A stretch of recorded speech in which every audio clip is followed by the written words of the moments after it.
Greetings and welcome to episode 79, Hall of Fame Friday. Larry DOBY is our Hall of Famer for today, this episode 79, followed by Family Mail Call from the Fanatic Card and CoinGuru, and a blaster box of Opening Day 2021. That'll be fun. That'll be what we're going to do today. Hopefully you all had a fun-filled Thursday yesterday. Hopefully you all saw my short 3-minute video on our trip to the islands. Didn't go to the island we thought we were going to. We got to reschedule that one. The pastor's wife was not feeling well, so we had to reschedule that one. So instead, me and the wife went to Fidalgo and Whidbey Island and relive some memories of years gone by when I was in the Navy stationed there in Whidbey Island at the Naval Air Station in a different command, not really affiliated with the Naval Air Station, but fun nonetheless. It was a great time had by us. If you didn't have a chance to watch it, go ahead and go in and watch that. It showed it did not have many views. I believe Sonia and I think it was one other person that was there in the live stream for that short 2-minute video. It was a little bit earlier than 2 o'clock, but fun nonetheless.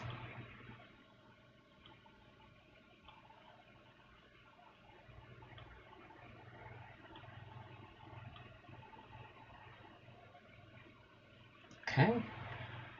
Donald did better on his 3-hour tour than Gilligan did. Yeah, we did not stay stranded on the island that long. So socializing with Sonia was the first in the stream, then said hello. Lockin was second, saying hello. And yes, I saw it. Yep. Sonia, I think, was one of the sole people, except for I think one other person hopped on. Not a usual regular, but must have seen I was live. At least it was only a 3-minute video. But thanks for stopping by and supporting the channel yesterday. Kind of gave me a short but live stream for yesterday, even though it wasn't normal content. And then we're going to have fun today. We'll see. We're going to start off with the biography for Larry DOBY, see how far we get. And then we will open up this family mail call box from the Fanatic Card and Coin Guru from David. We'll see what he sent me. Then after that, Lockin, you did send me this 2021 opening day box. We'll open up this and see if we can find something hot out of this box. Then we'll see how the time's running. We may do a bonus if something happens in the channel. For starters, we definitely have to get at least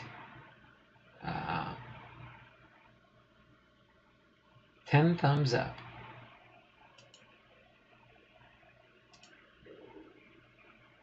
So we'll work on that during the stream here and see if we get 10 thumbs up. That GQ blaster was pretty good. Yeah, it was not bad. It was a nice little blaster box that you sent there. That was fun. On Wednesday, I think we did the Gypsy Queen, right? Yep, today we have at least this and this box from Lockin. We'll see if there's anything good we get out of this one.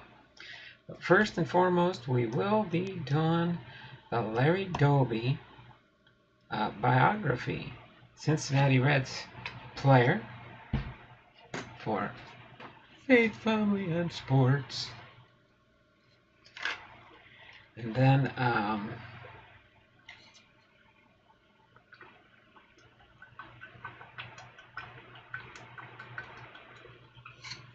again, we'll see what David sent us in this small flat rate box.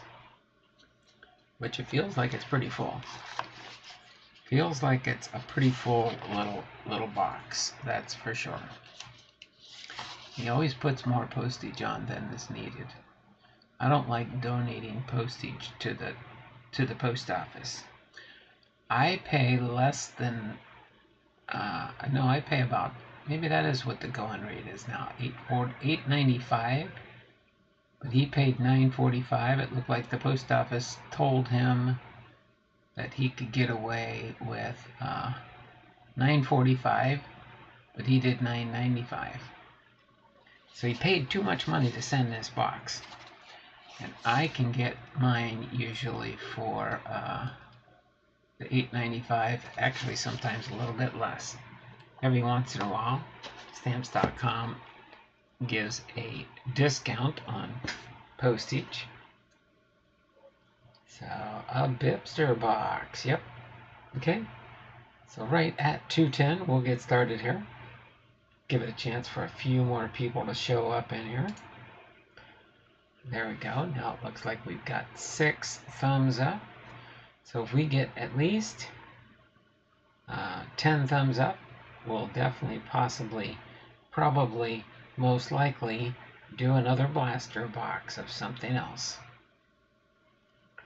Okay. Oh, it says Larkin's been scouring, looking for stuff, and he says got a couple of fun ones for next month. That sounds exciting there, Jason. Larkin99 says got a couple of fun ones for next month. Really appreciate you doing this. It definitely gives me content to roll along the way. But I think you're getting some competition from my people on Facebook. They might be turning things up a notch too. I've supposedly got an inbound box of some things. Can't wait to see what it is when I get it in, and I'll put it in my repertoire of things to open in the channel. What they wanted me to do, they just wanted me to unbox the product. Well, not unbox the product.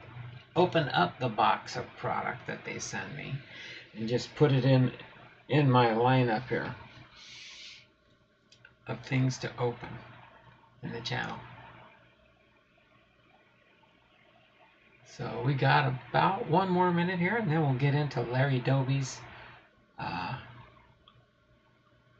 biography here. We get everything set up for it as we get ready to tick over, because it might take a little bit of time to tick over to that tab. My computer is running slow again. It's running slow. Okay, let me see.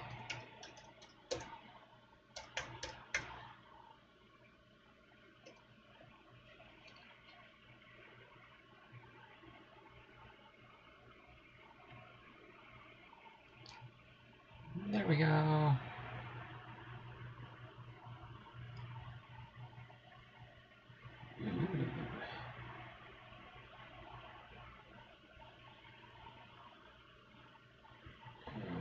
Wow.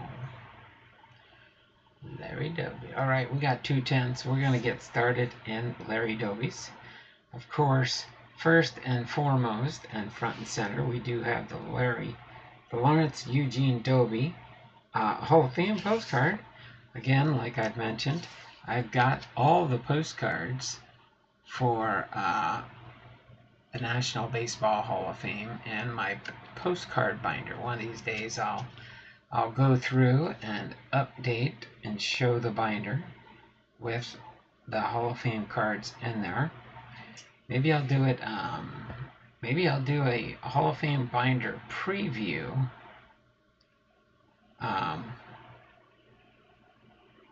once there's been some updates, but definitely the next one will be when we get to episode 100.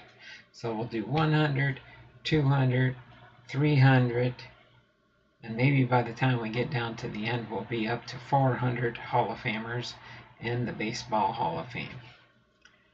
But we'll have this, and then right after we're done with the biography, I've got a few cards of Larry Doby when he played with the Cleveland Indians. I think he probably was with Cleveland his whole playing time, as far as I know.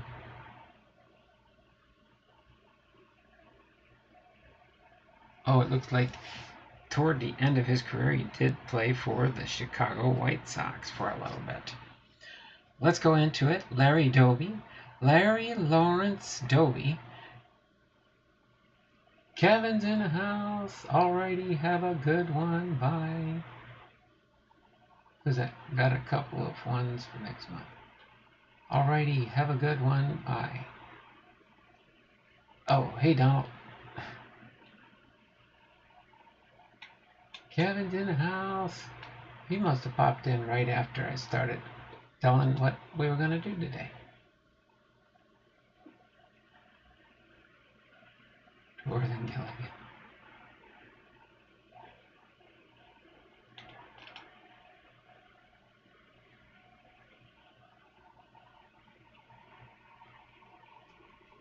Did Kevin take off already on me? Right when I was getting ready to start, or maybe he's just lurking about in the background. I forgot to look over there and see that he had poked his head in. So Lawrence Eugene Doby was born December 13th, 1923, passed away June 18th, 2003, was an American professional baseball player in the Negro Leagues and Major League Baseball, and who was the second black player to break baseball's color barrier, and the first black player in the American League. A native of Camden, South Carolina, and three-sport all-state athlete while in high school in Paterson, New Jersey. Doby accepted a basketball scholarship from Long Island University at 17 years of age. He began his professional baseball career with the Newark Eagles as the team's second baseman. Doby joined the United States Navy during World War II. His military service complete, Doby returned to baseball in 1946, and along with teammate Monty Irvin, helped the Eagles win the Negro League World Series. In July of 1947, 3 months after Jackie Robinson made history with the Brooklyn Dodgers, Larry Doby broke the MLB color barrier in the American League when he signed a contract to play with Bill Veek's Cleveland Indians. Doby was the first player to go directly to the majors from the Negro Leagues. A 7-time All-Star center fielder, Doby and his teammate Satchel Paige were the first African-American players to win a World Series championship when the Indians took the crown in 1948. He helped the Indians win a Major League Baseball record 111 games and the American League pennant in 1954, finished second in the American League Most Valuable Player award voting, and was the American League's RBI leader and home run champion. He went on to play for the Chicago White Sox, Detroit Tigers, the Chunichi Dragons before his retirement as a player in 1962. Doby later served as the second black manager in the majors with the Chicago White Sox, and in 1995 was appointed to a position of the American League's executive office. He also served as a director with the New Jersey Nets of the National Basketball Association. He was selected to the National Baseball Hall of Fame in 1998 by the Hall's Veterans Committee and died in 2003 at the age of 79. So as far as his early life, Doby was born in Camden, South Carolina, to David Doby and Etta Brooks. Doby's father served in World War I. He worked as a horse groomer and played semi-pro baseball, but drowned in an accident at the age of 37 in New York State. Doby's mother, who had divorced David before his death, moved to Paterson, New Jersey. Doby remained in Camden. He lived with his grandmother before moving to live with his father's sister and brother-in-law from 1934 to 1938. He attended Jackson School, which was segregated under South Carolina state law. His first opportunity to play organized baseball came as a student in Boylan Haven Mather Academy, a private school affiliated with the Methodist Church. Richard DuBois, who had managed Doby's fatherhood and was known locally in African American circles for his baseball expertise, gave Doby some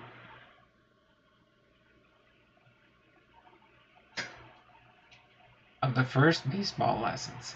Reflecting on his years growing up in South Carolina, including how he and playmates used worn-down broom handles for bats, Doby said, "Growing up in Camden, we didn't have baseball bats. We used a tree there, a tin can there for bases." After completing 8th grade, Doby moved north to Paterson at the age of 14 to be reunited with his mother. She visited him weekly while he lived with one of her friends at Paterson East Side High School. Doby was a multi-sport athlete. As well as playing baseball and basketball, he was a wide receiver in football and lettered in track. After winning a state football championship, the East Side team was invited to play in Florida, but the promoters would not allow Doby, the only black player on the team, to participate. Consequently, the team voted to forgo the trip as a gesture of support for Doby. During summer vacation, Doby played baseball with a semi-pro team, the Smart Sons.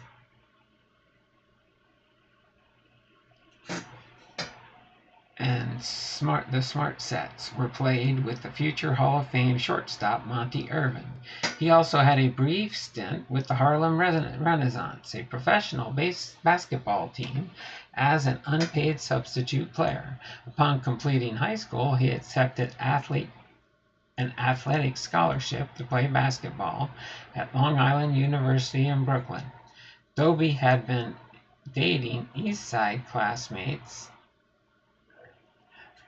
Helen Kirby since his sophomore year. According to Doby, being able to remain close to Paterson was the main reason he selected LIU.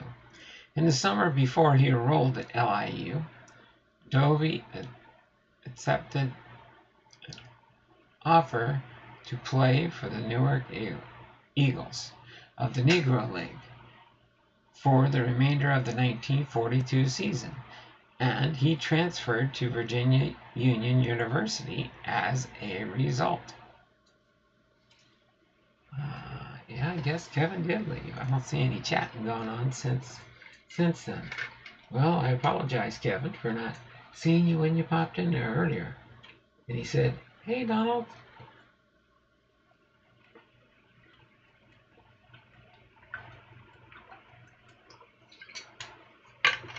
All right. Well, I know Kevin enjoyed the box I sent him last night. That was fun watching him open it. All right. Now, as far as the Negro Leagues in World War II, Negro League umpire Henry Moore advised Newark Eagles owner Abe and Effa Manley to give Doby a tryout at Hinckliffe Stadium in Paterson, which was successful. Doby joined the Eagles in 1942 at the age of 17 for $300. The contract stated Doby would play until September, when he would start classes at college. To protect his amateur status, he signed using the alias Larry Walker, and local reporters were told he originated from Los Angeles, California. On May 31st, Doby appeared in his first professional game when the Eagles played against the New York Cubans at Yankee Stadium. In the 26 games where box scores have been found, Doby's batting average was .391. Doby recalled a game against catcher Josh Gibson and pitcher Ray Brown of the Homestead Grays. "My first time up," Josh said, "we were going to find out if you can hit a fastball. I singled. Next time up," Josh said, "we're going to find out if you can hit a curveball. I singled. Third time up," Josh said, "we're going to find out how you do after you're knocked down. I popped up the first time after they knocked me down. The second time, I singled." Doby's career in Newark was interrupted for 2 years of service for the United States Navy. Doby spent part of 1943 and part of 1944 at Camp Robert Smalls at the Great Lakes Naval Training School near Chicago. He appeared on all-black baseball squad and maintained a .342 batting average against teams composed of white players, some of which featured major leaguers.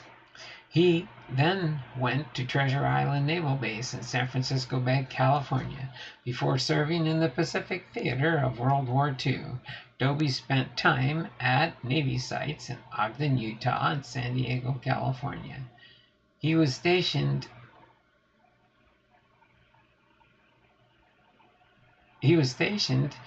on Uletha in the Pacific Ocean in 1945. Doby heard of Jackie Robinson's minor league contract deal with the Montreal Royals of the International League from his base on Uletha, listening to Armed Forces Radio. And as a result, Doby saw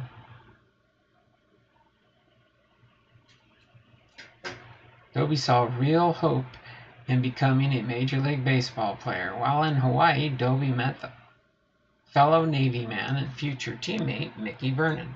Vernon then, with integration during his time in the Navy, Doby was described by his colleagues as quiet. Doby was discharged from the Navy in January of 1946. In the summer of that year, Doby and Helen Kirby were married. After playing for the San Juan Senators in Puerto Rico, Doby resigned the Eagles in 1946. He made the All-Star roster, batted .360, fourth in the NNL, 5 home runs, fifth and the NLL,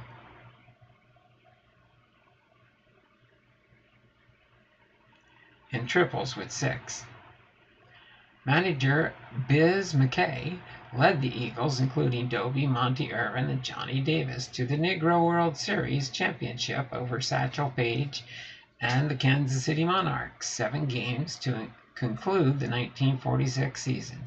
For the series, Doby hit .372 with 1 home run, 5 RBIs, and 3 stolen bases. Many of the Negro Leagues believed Doby or Irvin would be first to break the color barrier, not Robinson, on considering a career in the MLB. Doby said, "I never dreamed that far ahead. Growing up in a segregated society, you couldn't have thought that was the way it was going to be. There was no bright spot as far as looking at baseball until Mr. Robinson got the opportunity to play Montreal in 1946. Major League Baseball career, integration of American League in 1947.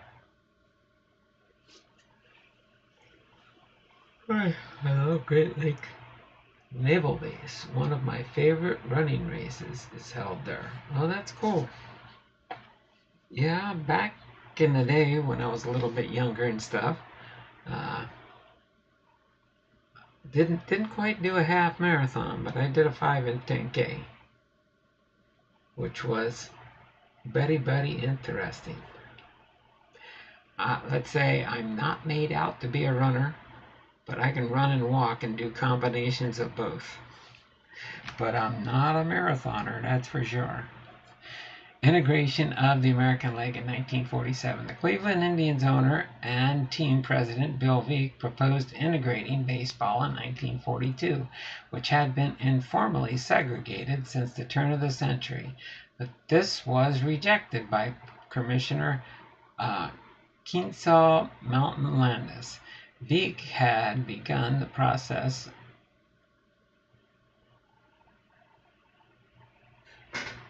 of finding a young, talented player from the Negro Leagues, and told a reporter in Cleveland that he would integrate the Indians roster if he could find a black player with the necessary talent who could withstand the taunts and pressures of being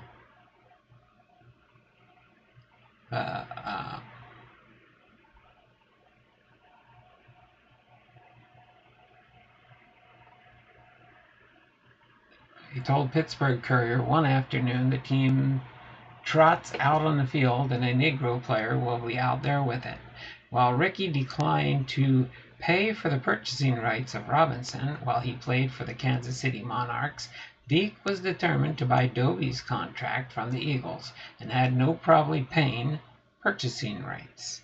Effa Manley, business manager for the Eagles, believed her club's close relationship with the New York Yankees might put Doby in a Yankees uniform, but they did not take interest in him. Veeck finalized a contract deal for Doby with Manley on July 3rd. Veeck paid her total of $15,000 for her second baseman, $10,000 for taking him from the Eagles, and another $5,000 once it was determined he would stay with the Indians for at least 30 days. After Manley agreed to Veeck's offer, a total of $15,000 for her second baseman, $10,000 for taking him from the Eagles, and another $5,000 once it was determined he would stay with the Indians for at least 30 days. After Manley agreed to Veeck's offer, he stated to him, if Larry Doby were white and a free agent, you'd give him $100,000 to sign as a bonus. The press were not told that Doby had been signed by the Indians, as Veeck wanted to manage how fans in Cleveland would be introduced to Doby. I moved slowly and carefully, perhaps even timidly, Veeck said. The Eagles had a doubleheader on July 4th, but Doby, who had a .415 batting average and 14 home runs to that point in the season, only played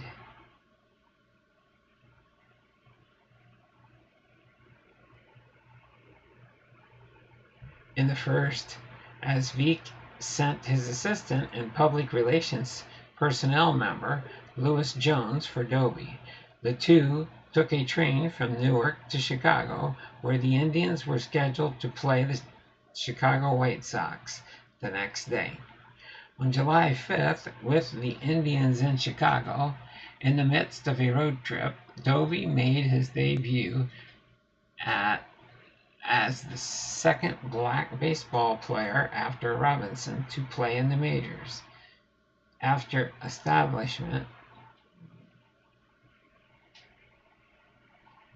I walked down that line. Stuck out teammates did not shake his hand. I stuck out my hand, and very few hands came back in return. Most of the ones that did were coldish handshakes, along with a look that you don't belong here. Doby reminisced years later. 4 of Doby's teammates did not shake his hand, and of those, 2 turned their backs on Doby when he tried to introduce himself. During warm-ups, Doby languished for minutes while his teammate interacted with one another. Not until Joe Gordon asked Doby to play catch with him was Doby given a chance to engage. Gordon befriended Doby and became one of the closest friends on the team. DOBY entered the game in the 7th inning as a pinch hitter for relief pitcher Brian Stevens and recorded a strikeout. In the 1949 movie The Kid from Cleveland, Veek tells the story that Gordon struck out on 3 swings in the immediate at-bat after DOBY to save face for his new teammate. However, DOBY's second strike was the result of a foul ball. Both the Associated Press and Chicago Tribune stated DOBY struck out on 5 pitches instead of 3. And in addition, Gordon was standing on third base during DOBY's at-bat. From Pride and Prejudice, the biography of Larry Doby. After the game, Doby quickly showered and dressed without incident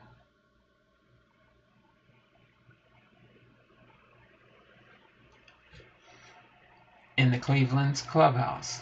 His escort, Louis Jones, then took him not to Del Prado Hotel downtown, where the Indians players stayed, but to the Black DuSable Hotel in Chicago's predominantly black South Side near Comiskey Park. The segregated arrangement established a pattern on Doby's first day that he would not be compelled to follow. In spring training during the regular season in many cities throughout his playing career, the Indians had a doubleheader against the White Sox on Sunday, July 6th, for which 31,566 people were in attendance. It was estimated that approximately 30% of the crowd were black. Some congregations of black churches let out early while others walked immediately from Sunday services to Comiskey Park. Bordeaux had Doby pinch hit in the first game, but for the second listed him a starter at first base, a position Doby was not expected to fill when the Indians brought him up to play second base. Doby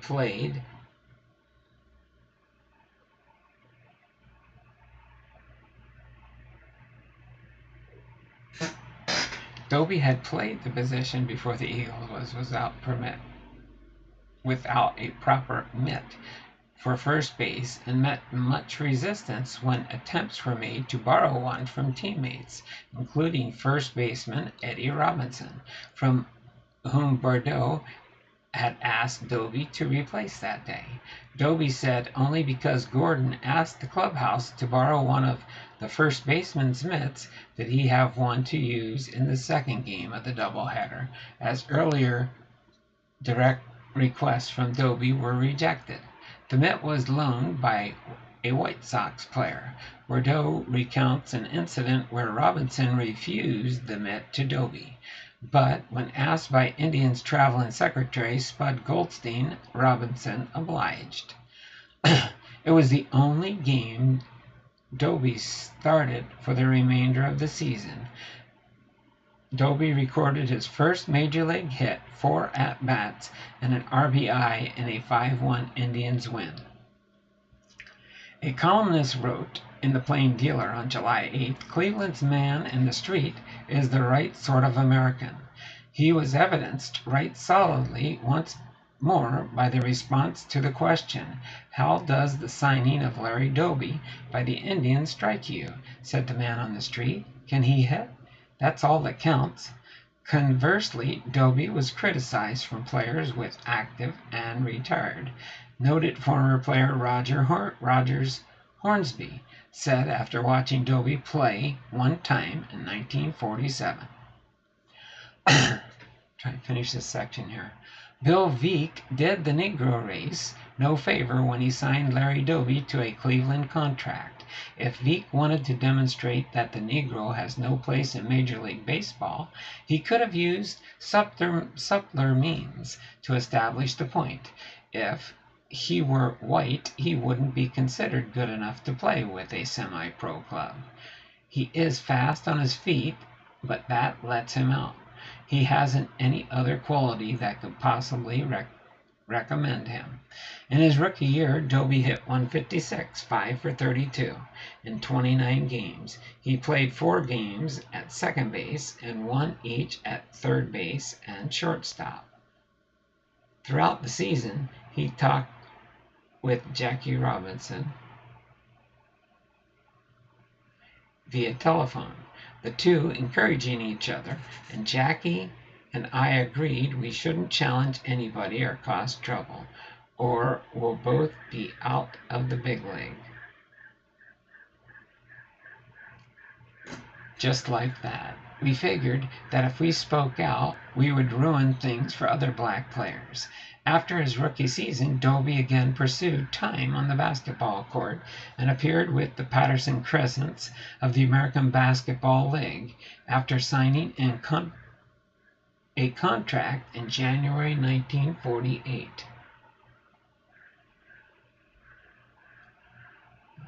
Hey Sonia, I love Great Lake Land. Hello, Donald. Something D. Miss Sonia, Kevin, and Locken. After signing a contract in 1948, he was the first black player to join the league. Okay. Yeah, see if I can get this frog out of my throat.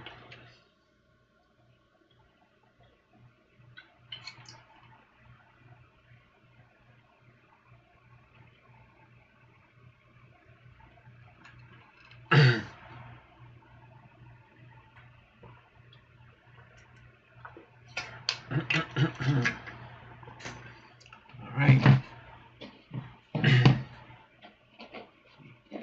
Continue on here.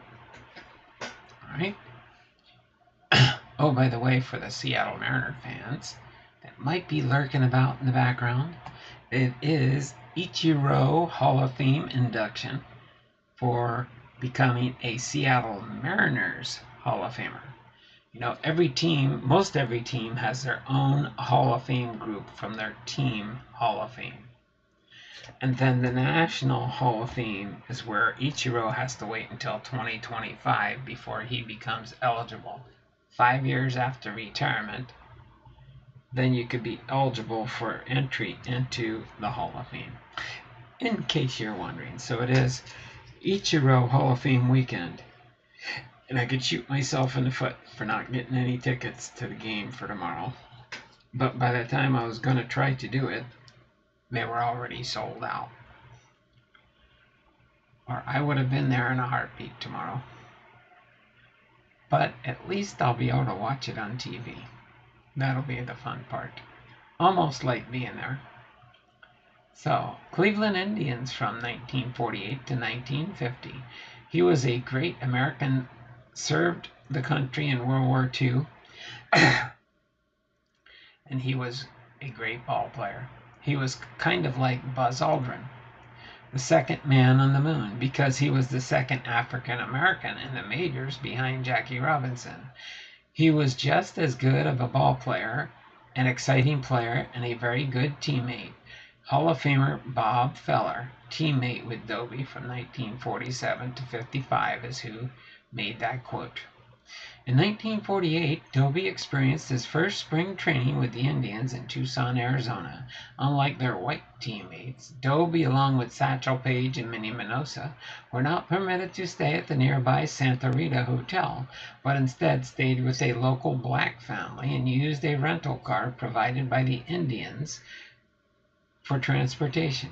During spring training, Doby read books concerning outfield play and received instruction and encouragement from former Indians manager Tris Speaker and Indians farm system director Hank Greenberg.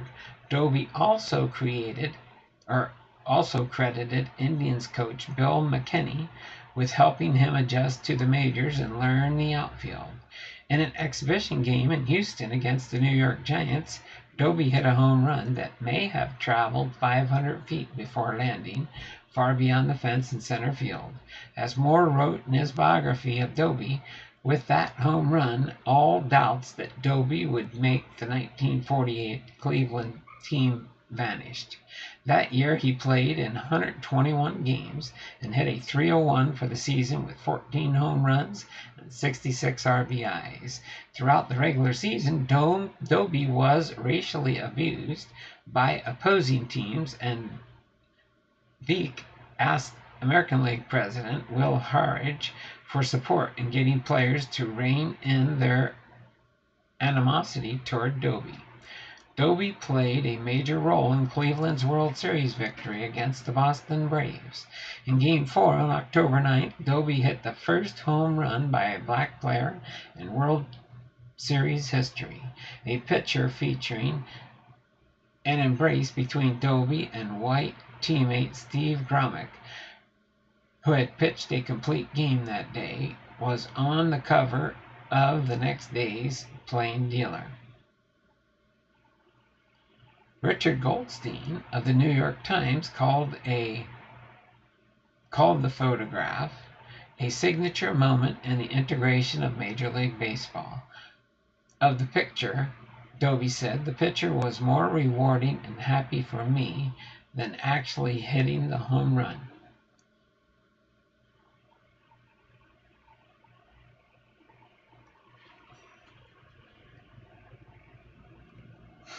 During the 1949 season, DOBY was selected to the first MLB All-Star Game. He was one of 5 Indians selected by Bordeaux and joined Jackie Robinson, Roy Campanella, and Don Newcombe as the first black players to be amongst those chosen to participate in the 1949 All-Star Game. Bordeaux fined DOBY after he attempted to steal home with no outs and bases loaded in a game against the Yankees on July 20th. Of the fine, Bordeaux said, it was not based only on that attempt to steal home. Larry was taken with no outs and bases loaded in a game against the Yankees on July 20th. Of the fine, Bordeaux said, it's not based on the attempt to steal home. Larry has taken several unnecessary chances lately. This should make him more careful. His home runs, 24, and RBI, 85, totals increased during the 1949 season, and by 1950, he was considered the best center fielder in the game by Sporting News. By the first week in July, DOBY's .370 batting average trailed only 1949 American League batting champion George Kell, who had a .375 average. He earned career bests in batting average, .326, hits, 164, and on-base percentage of .442 while playing in 142 games. DOBY hit the 100 RBI mark with 102 for the first time in his career. While his OBP led the American League, he finished 8th in American League MVP voting.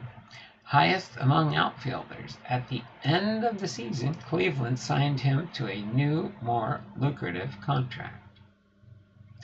DOBY was named by Cleveland sports writers as the Cleveland Baseball Man of the Year after the season, the first time a black player was chosen. Then in 1951-55, DOBY hit 20 home runs and 69 RBIs in 1951, both fewer than previous seasons. Ethan just posted he is having a sale tonight. All right, is it his usual time? What's this? This is Friday. Oh, that's right. He's got a weekend. He's gonna have that. Does it say what time? He might poke his head in here. He might poke his head in here after he gets things set up, if he just set that up. The Indians' general manager, Hank Greenberg, reduced DOBY's salary due to the lower home run numbers, despite DOBY, who attributed the lower numbers to tightness in his legs, stating he would not accept a pay cut. Indians manager Al Lopez confirmed that DOBY was injury-riddled throughout the season, stating that he was beset by first one injury and then another, including a muscle tear in his thigh, a groin pull, an ankle twist.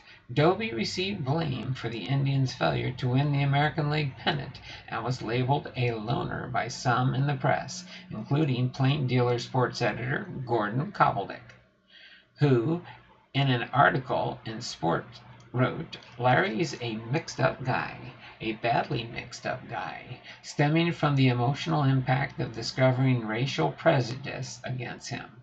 Kovaldick also took issue with DOBY's assertion that opposing pitchers were knocking him down due to DOBY being black. The assertion was confirmed by Sam Lacey, who wrote in the Baltimore Afro-American, "Statistics show that 8 colored players in the 2 major leagues were hit by pitches a total of 68 times during the 1951 campaign, an average of 8.5 times per man. No other player was hit as many as 8 times in the season." 1 month before spring training in 1952, DOBY employed former Olympic track and field athlete Harrison Dillard to come to his home in New Jersey to prepare his legs in hopes of eliminating injuries for which had affected him the previous season.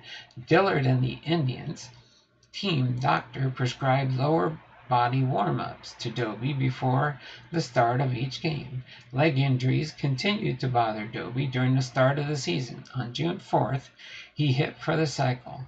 By the end of the 1952 season, DOBY was second in the American League in RBIs to teammate Al Rosen by 105 to 104. His .541 slugging percentage, runs scored 104, strikeouts 111, and home runs 32 total were highest in the American League. Leading up to the 1953 season, DOBY asked Greenberg and Indians management for a pay raise after earning $22,000 the previous season. In early March, and the raise was granted, and he was slated to make $28,000 that year. For 1953, DOBY had a .263 batting average, which was the lowest since joining the league in 1947. He led the American League in strikeouts for the second and final time in his career, a career-high 121 times, but hit 29 home runs and 102 RBIs on the year. He also had 96 walks, which was third in the American League.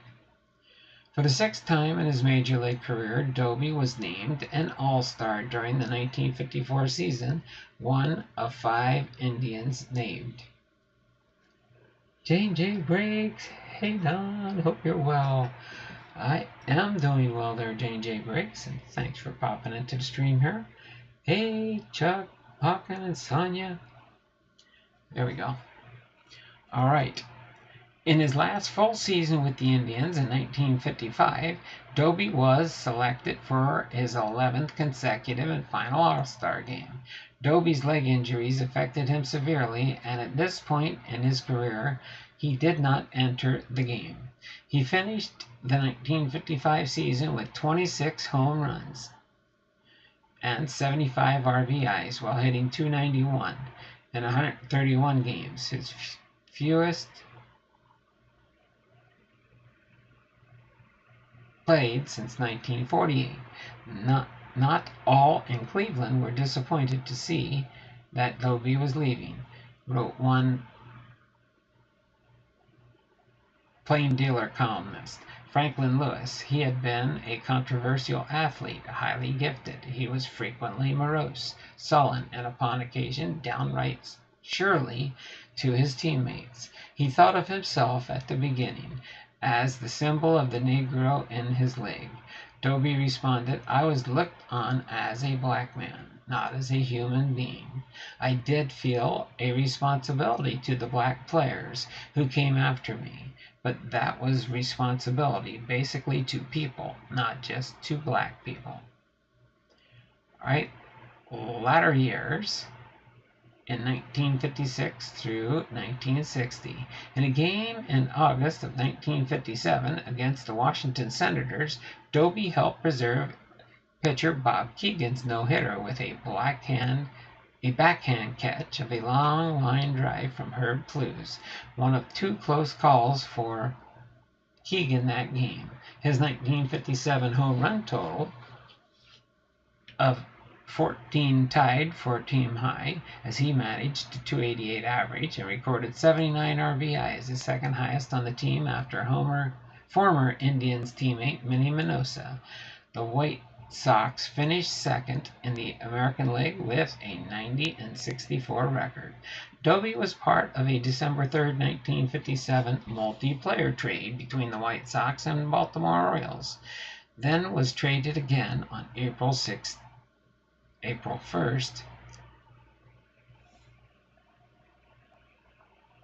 to Cleveland along with Don Ferreras for Gene Wooding, Bud Daly, and Dick Williams. He appeared in 89 games with the Indians that season and had a .289 batting average, 13 home runs, and 45 RBIs. He was sent to the Detroit Tigers on March 21, 1959, in exchange for Tito Falcone. Tigers general manager Rick Farrell said, "This gives us some more power, and we just hope DOBY hits as well in Briggs Stadium this season as he has in other years." He hit .218 with 4 RBIs before Detroit sold the 35-year-old DOBY to the White Sox on May 13th for $20,000. After 21 games with the White Sox, he was sent to AAA affiliate San Diego Padres of the Pacific Coast League after hitting .241 with no home runs and 9 RBIs. DOBY fractured an ankle while sliding into third base after hitting a triple during a road game the Padres played against Sacramento, and was sent to a local hospital in Sacramento before going to Johns Hopkins Hospital for further evaluation.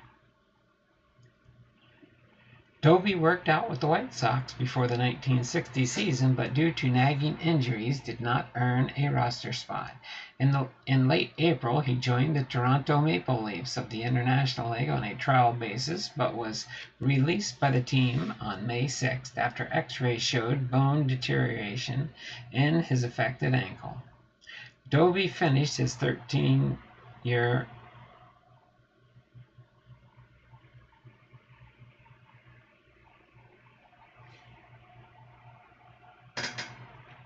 Major League career with a .283 batting average, accumulated 1,515 hits, 253 home runs, 970 RBIs in 1,533 games, and 5,348 at-bats. Of his 1,533 career games, 1,146 of them were spent with the Indians.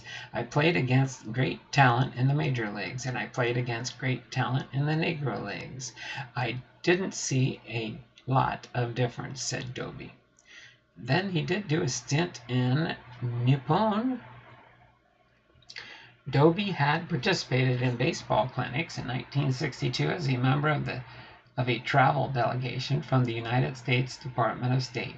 That year, DOBY came out of retirement and became one of the first Americans to play professional baseball in Japan's Nippon Professional Baseball League, when he and Don Newcomb, a former teammate with the Newark Eagles, signed contracts with the Chuchinsi Dragons. After the season, DOBY returned to the U.S. in October and resumed his work as a liquor retailer.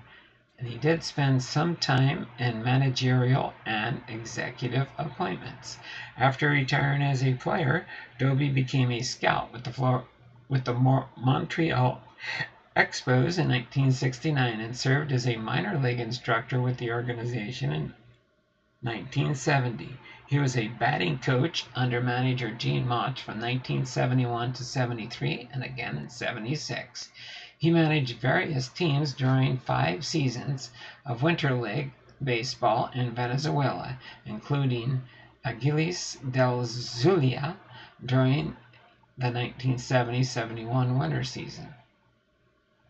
DOBY rejoined the Indians for the 1974 season as first base coach manager Kent Aspromonte. When Aspromonte was fired after the 1974 season, the Indians named Frank Robinson the club's player manager and baseball's black manager. After Robinson's hire as manager, DOBY returned to work for the Expos. To that point in the season, the White Sox then, who he went to, had a 34-40 record. On July 1st, in his first game as manager, White Sox suffered a 10-0 loss to the Minnesota Twins, but DOBY won his second game 8-5 the next day against the same team. The White Sox finished 71-90, including 37-50 under DOBY in what would be DOBY's sole managerial role. After retiring from baseball, DOBY was named Director of Communications for the National Basketball Association's New Jersey Nets from 1980 to 1989, and also served as the Nets Director of Community Affairs until 1990. DOBY was named Special Assistant to the American League's last president, Gene Budig, on April 17, 1995. So there you have it, Larry Doby's biography. Let me do a little recap here. Again, DOBY was a center fielder and a manager, born December 13, 1923, Camden, South Carolina. Died June 18, 2003 at the age of 79 in Montclair, New Jersey. Batted left through right. Professional debut, NGL, Negro Leagues, 1942 for the Newark Eagles. Major League Baseball, July 5, 1947 for the Cleveland Indians. National Pro Baseball, June 30, 1942 for the Nippon Professional Baseball for the Chūchinchi Dragons. The last appearance in MLB, June 26, 1959 for the Chicago White Sox. Then he was also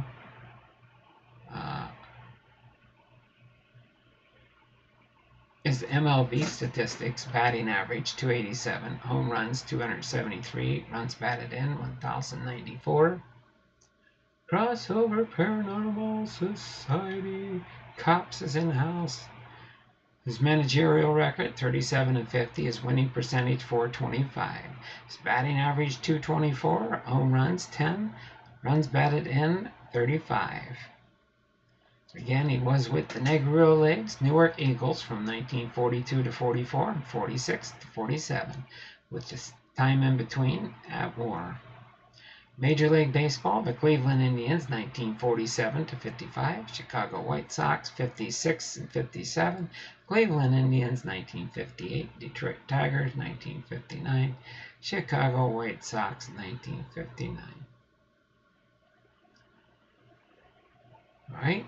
As some of his career highlights to finish things off here: Negro League All-Star 1946, 7 times All-Star in Major League Baseball 49 through 55, Negro World Series champion 1946, World Series champion 1948, 2 times American League home run leader,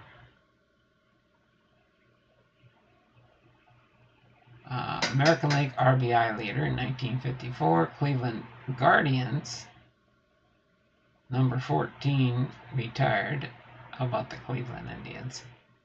At the time this took place, the Cleveland Guardians Hall of Fame, induction 1998.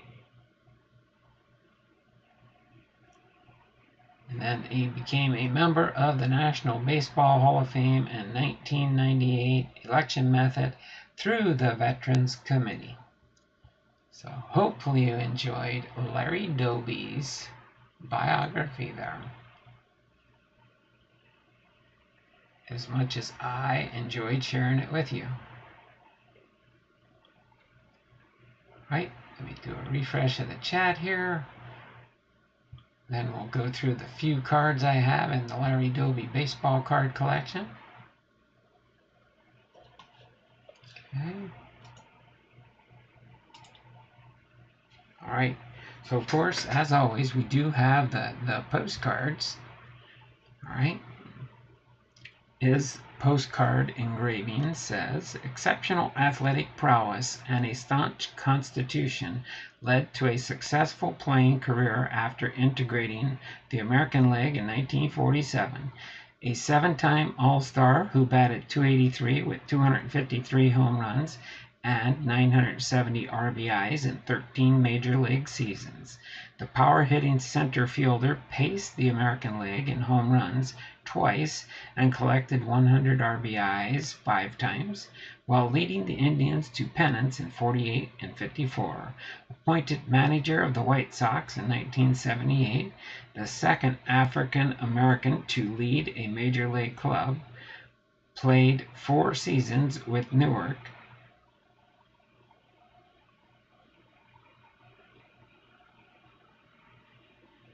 In the Negro League following player career, worked as a scout and Major League Baseball executive during his career. Pretty cool. And then I'll go over I've got 4 cards here from Larry Doby, starting off with the first one here is a Topps Baseball Ultimate 1953 series, the cards that never were, because they never really had a 1953 set. But this is what they would have looked like. I think these came out in 1994 is my guess.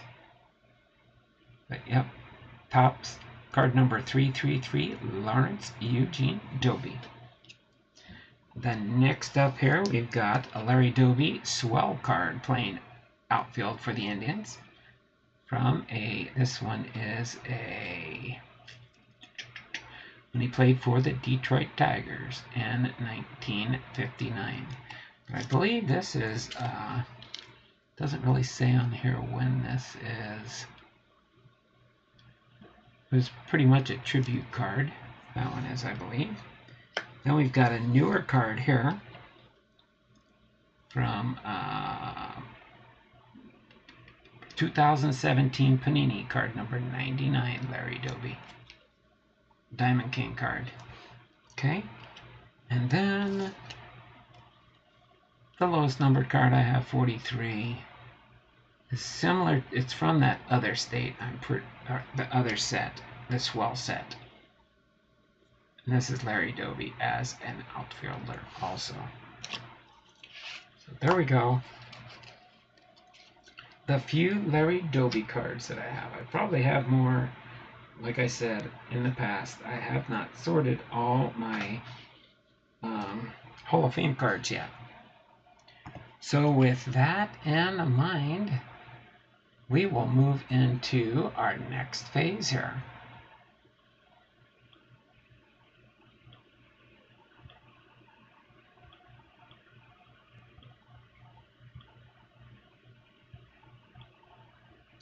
And we're going to be open up our family mail call package from Bipster. Okay, so let me do this. Let me move this and get this ready to open it. I'm going to scooch this over a little bit. We'll leave those there. That's our cards for our prizes for. We'll open up this blaster box after we open up David's family mail call package here.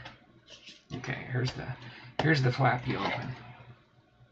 I think that's where I'm going to cut the tape off here without trying to cut myself. Okay.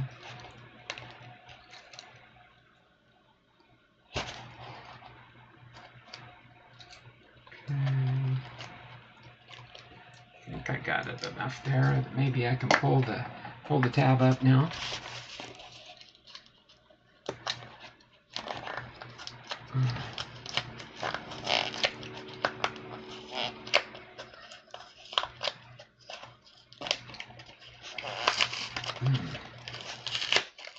go. There we go. We've got it open. I like that. I like people that do that. They pull this off the sticky stuff here and then put it in there. So let's see.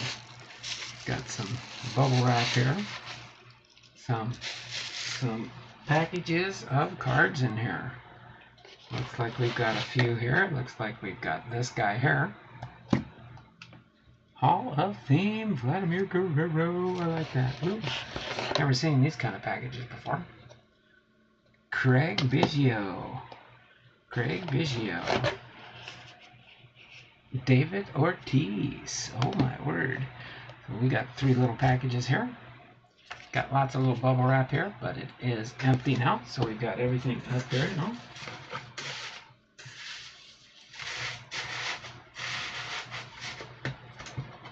That's a box half filled with bubble wrap.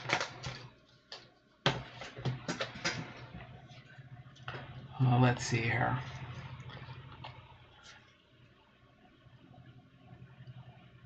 We will see what we've got here.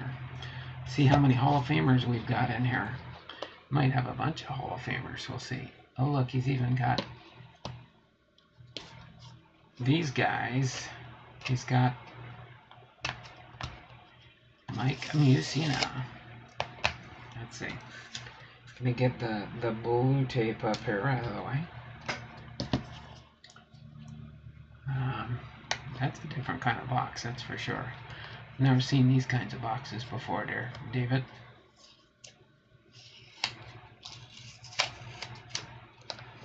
All right.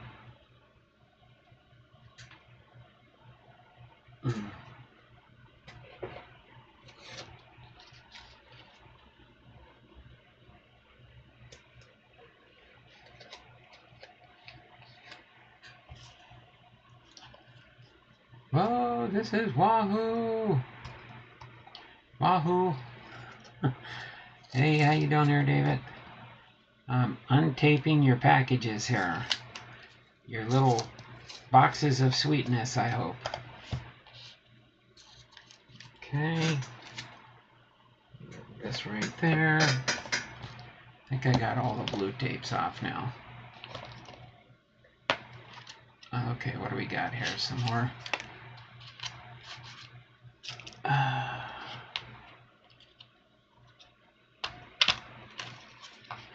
Alright. I got that one unraveled. Any notes hidden in here? Nope. No notes, just curly paper. Okay. Don't want to throw something away by accident. That would be terrible. It's like, I won't go there. I won't go there. I won't go there.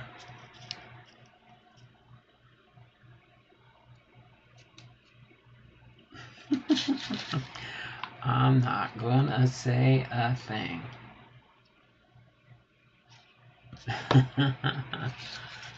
Hey, Big Ray, how's it going? Alright, and then I think this is just a box of cards by itself. So let's go through the first one here. Oh, there we go. That is definitely an interesting box. Almost would fit the big cards. I think David probably knows what I'm talking about when I talk about bigs. Bigs. Alright, we definitely have a Hall of Famer there at Craig Biggio, Hall of Famer. We got a Carlos Correa Elite Series.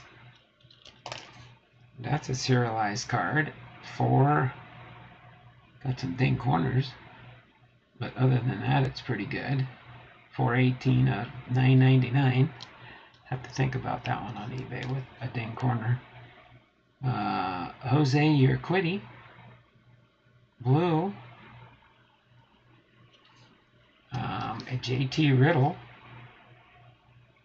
serialized card. Let's see, let me separate these serialized cards. How's that sound? That's a serialized. This one's just a border variation.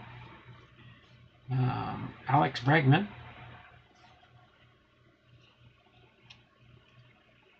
Jose Altuve, Diamond King. Oh, wow. Pretty cool looking Diamond King there. 2018 Diamond King. A Carlos Correa, Houston. Boom. Is this a 2020? 21? Ooh, it is. I can see if I need that one for my mosaic collection here. Trying to put that set together. Another Jose Altuve, Bowman Best. Another Carlos Correa.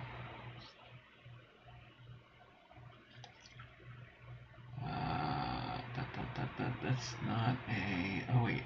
Can I see the class? Class 1. Almost couldn't catch it there. Ryan is that Presley? Presley. Rainbow variation. Okay. Zach Greinke, Bowman Platinum for Houston.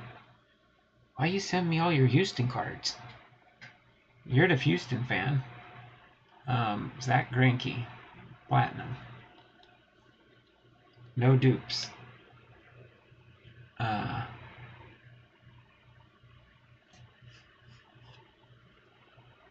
Vipster off the Astros train. Oh, is he off the Astros train? Is that why he's giving me all his... Yordan Alvarez. Tim Raines, Hall of Famer.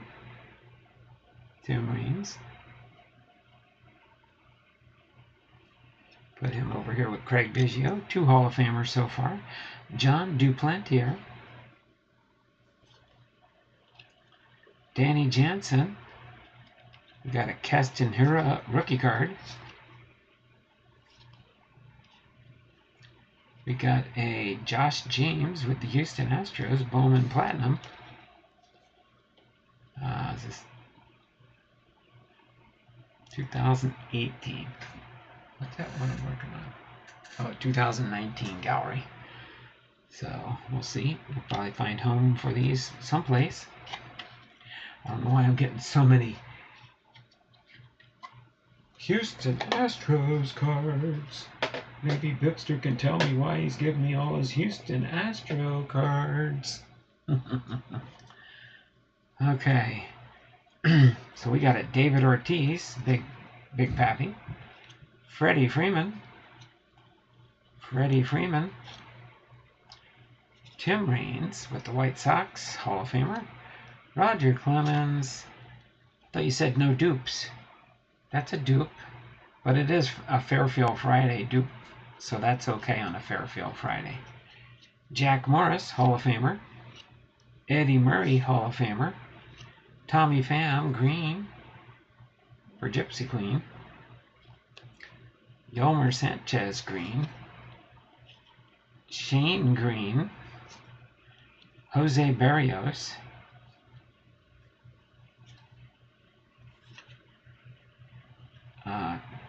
Kendry Morales. Sammy Sosa with the White Sox. Oh, I guess that can go up on eBay. People are buying Sosa and McGuire still like hotcakes. Rainer Ruiz. Gold border rookie card. Freddie Freeman. Buster Posey. Oh, we got a Francisco Lindor serialized card. I can go up here. So we got 3 serialized cards so far. Alex Bregman. Got another Alex Bregman. This is a short print. 72 out of 100. We got a Rafael Devers. There we go.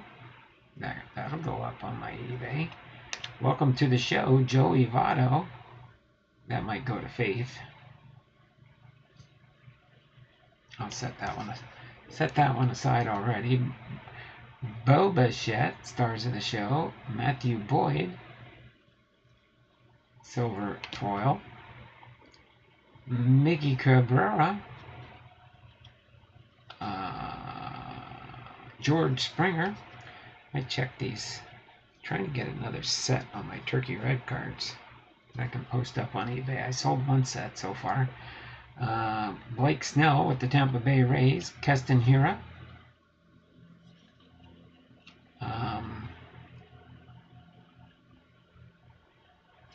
Is that Chipper Jones? Yep, Chipper Jones, Hall of Famer. Josh Hader. Alex Bregman, Mosaic. 2021, 153. Oh, that got the base, and I'll list that one up since I got the base, just in case I don't have it in my binder already. And Mike Mussina, another Hall of Famer. All right, one more box to go. So these are serialized cards. These are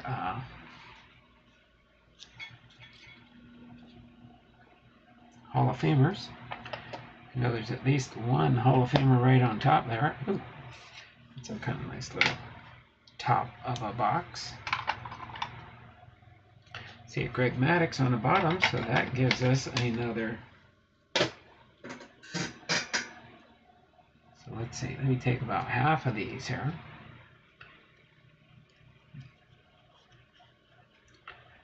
All right, Hall of Fame highlights, Vladimir Guerrero. There's a Jackie Robinson. Jose Abreu, Independence Day.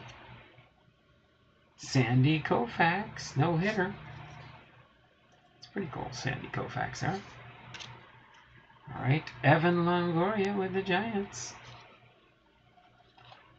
Luke Weaver, Legends in the Making. Trey Turner. Chrome, Turkey Red. Joe Morgan, Hall of Famer. D.D. Gregorius, Game Changers. Boom, bitty, boom, boom, boom. There's an Artist Proof. Joey Votto. Cool one. It's not serialized, but it's an Artist Proof short print. Clayton Kershaw. Brandon Lowe. There's a Garrett Cole. Is that black border or dark blue border? I'll find it on eBay. Byron Buxton with the Minnesota Twins. Eddie Rosario, Topps Chrome.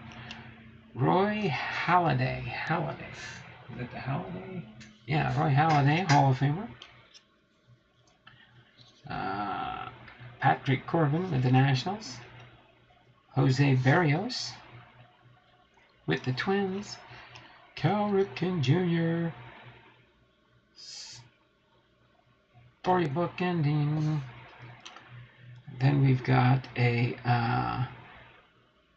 Dominican Republic, Manny Machado, Los Angeles Dodgers, gold. Short print out of 50. That'll go with the serialized ones here. Aroldis Chapman with the New York Yankees. Honus Bonus Wagner, Hall of Famer. Robinson Cano with the Mets. And from Mexico, Julio Urias with the Los Angeles Dodgers. Oh, well, it looks like a lot of eBay stuff here. Oh, I forgot. I got another stack. I didn't pick up the whole thing, did I? Alex Bregman, Diamond King. A Wander Franco rookie card for New Age Performers. A Then and Now, Vladimir Guerrero Jr. David Cone, Pittsburgh Pirates. That's an older one. 95 Fleer. Shohei Ohtani's are sellers. Here's the Boba Shet comic.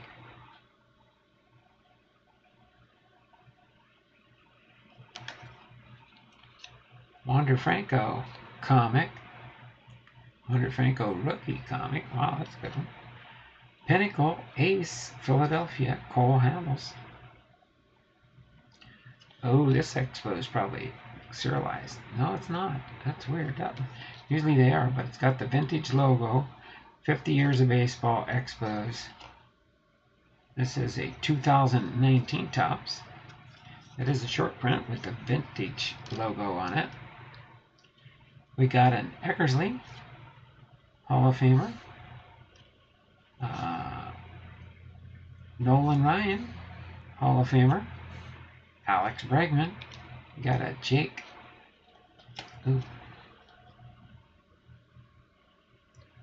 Have to check that with my checklist. See if I need that rainbow foil. Let's set that one up here. Hold on. Let me set these up here real quick.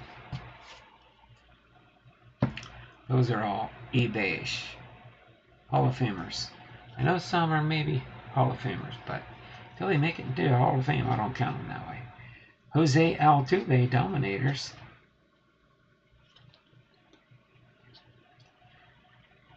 National Baseball Card Day from 2019, Jose. Yordan Alvarez. Blue foil, I'm guessing. Christian Javier. Gotta go to my Christian PC.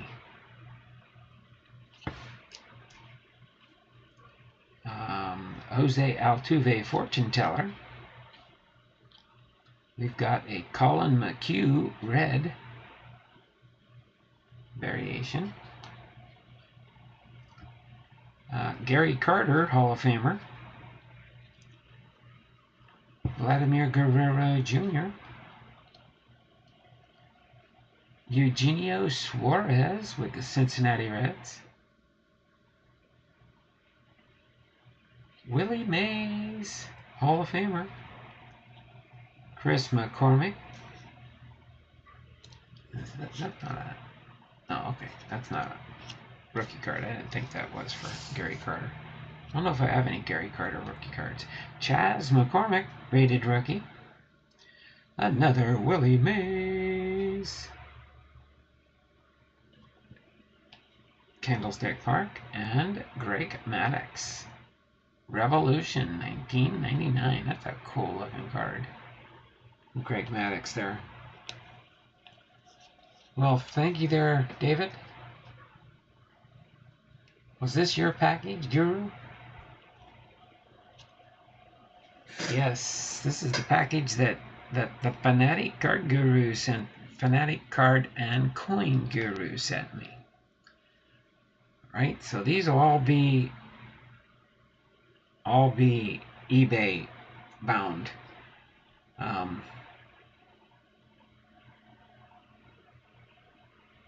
For the most part. This one here, my Christian PC. I'll set this up here to kind of remind me. Christian Jesus. That's what I'm going to start adding to my binder when I start putting my Christian cards together. If they do an autograph and they sign a scripture reference, if they're pointing up thanking God or going like this, or different things like that. Different things. As long as I can tie it to a Christian PC. Well, that'll be fun. Hold on, let me just check this one real quick. What was this one again? 153.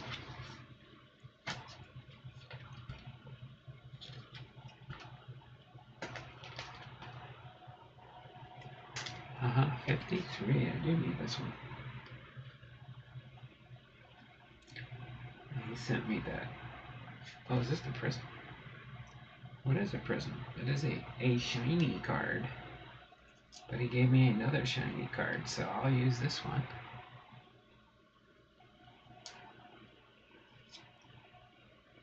Maybe even keep the nice prism. I don't know. Have to think on that one. That's for my mosaic. For that large package he sent me. Aaron Judge, Pat Combs, Frank Tanana, Christian Walker come to mind.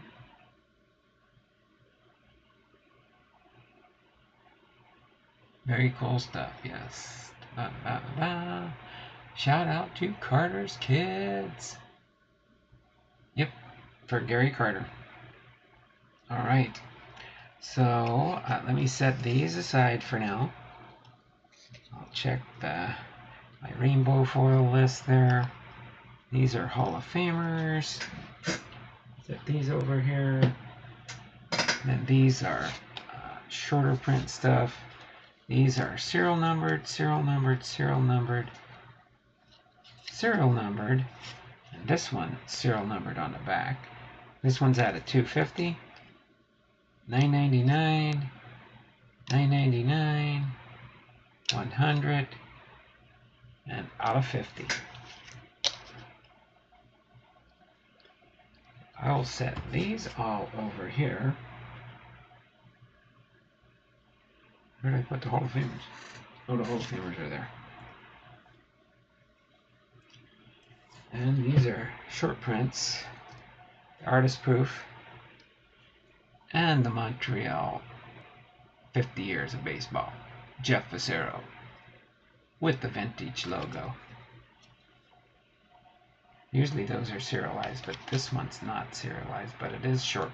It is a short print if I look it up. So awesome there, David.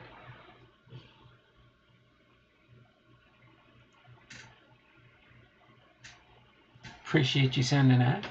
That made it cross country in 2 days. Well, yeah, it's a 2-day priority mail. It should make it in 2 days for the cost that you spent. Almost $10 for that. $8.95 plus $1 stamp, $9.95. You paid it more, $1 more for I don't know what reason. I don't know why you paid that extra $1 on the postage. Because this here is the priority mail stamp for the small flat rate box, but then you put another $1 stamp on there, so I don't know why you did that. Or is it because these are the older stamps before they changed the rate up another 50 cents?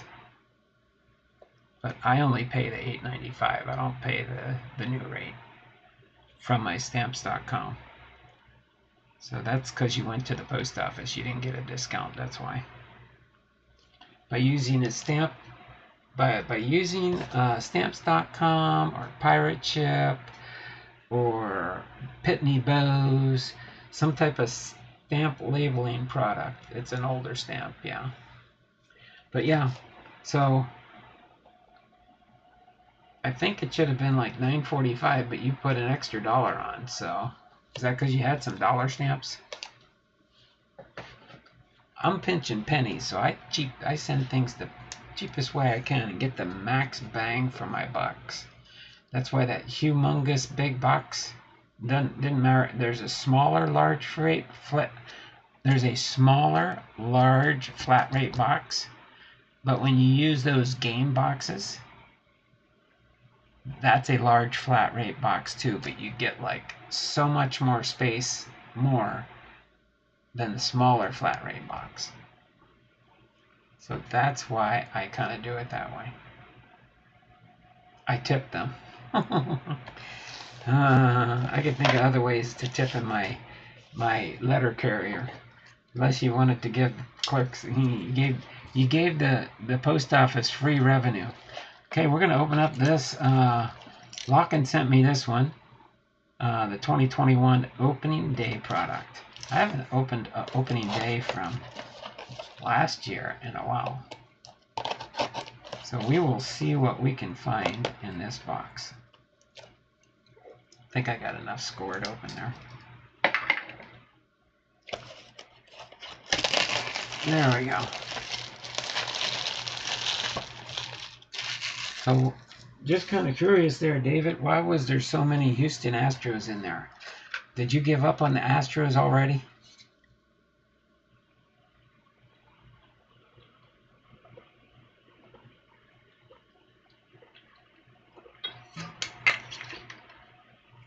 Is that what happened? You gave up on the Astros?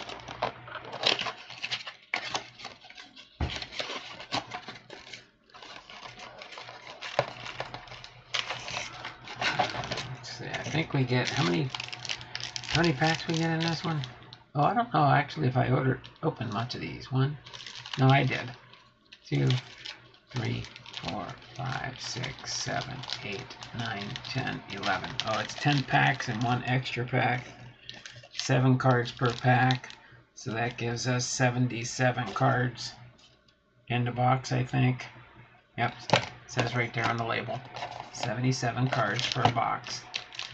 So let's see if we can find some sweetness in this box. How's that sound? See if we can find anything sweet in here. They were dupes. Yeah, there weren't too many dupes though. I think I saw one dupe in there. I think. Or you mean that, oh, did I give you some dupes? There probably were some dupes in there, but you said you were building sets, right? So you just wanted common cards for the most part, right? Let's go into this and see what we can find. 7 cards. Packs with a special insert may contain only 2 to 5 cards.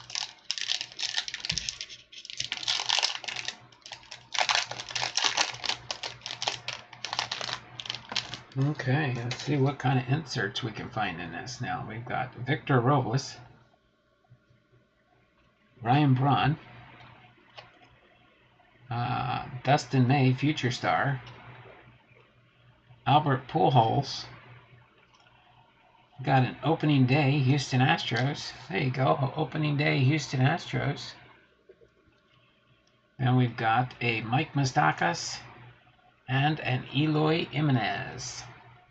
So no rookies in that first pack. Just a Future Star. Just a Future Star. And a base. Pack number 2. Someone sent me 500 Astros. I shared with you. They were dupes. Sharing is caring. Okay. Okay. Now I know why you sent me some Astros. I don't think there was one Mariner in that thing you sent me. I don't know why you didn't send a Mariner fan any Mariners. Cody Bellinger with the Dodgers. Nico Harner, Future Star. Dylan Carlson with the Cardinals, rookie card. Legends of Baseball, Cal Ripken Jr. Cal Ripken Jr. And then who do we got here? Cody Bellinger, base card. Edward Olivares with Kansas City, rookie card. Kenta Maeda, opening day.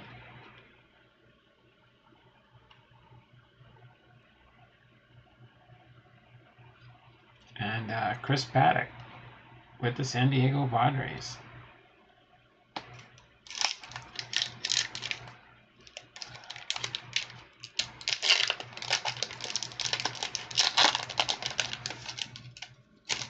I don't think we're going to find too much in this, usually. Just, I think an insert card per pack, usually. Ian Anderson, opening day, with the Braves. Charlie Blackmon with the Rockies. Andrew Benintendi with the Red Sox. There we go. Pause. Opening day for the Detroit Tigers.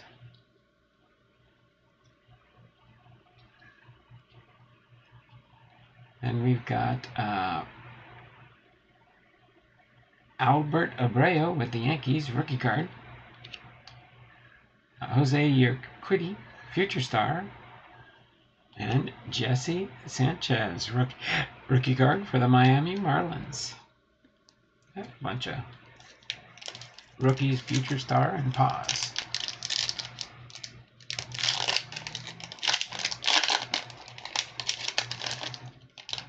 Alright, we've got Juan Soto.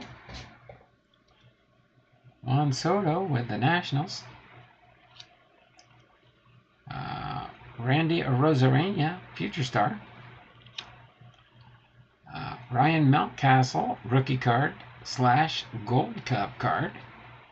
See, I suppose I can put these out of the way here now, since I need another space for that one. Got an opening day for the Chicago Cubs. Bryce Harper with the Phillies. Mike Clevenger with the Padres. And Nick Castellanos with the Cincinnati Reds. Let's see. Pack number 4.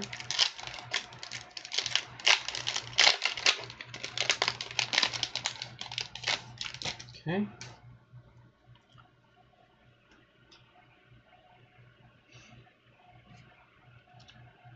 Carter Kieboom with the Nationals.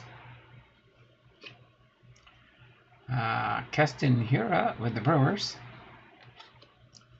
Mookie Betts with the Dodgers. There we go. Mike Trout with the California Angels. Legends of Baseball, Ted Williams, Hall of Famer. Got 2 Hall of Famers so far at opening day. Forgot we can get those Legends of Baseball. Dylan Cease, Future Star. And Brad Singer, opening day rookie card.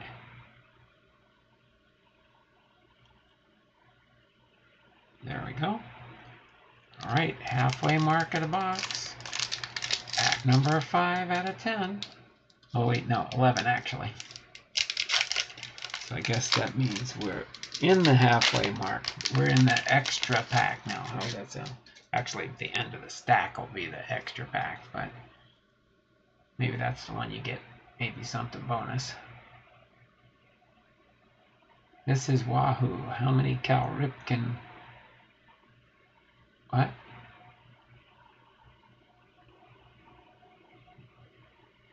Why did he take that away?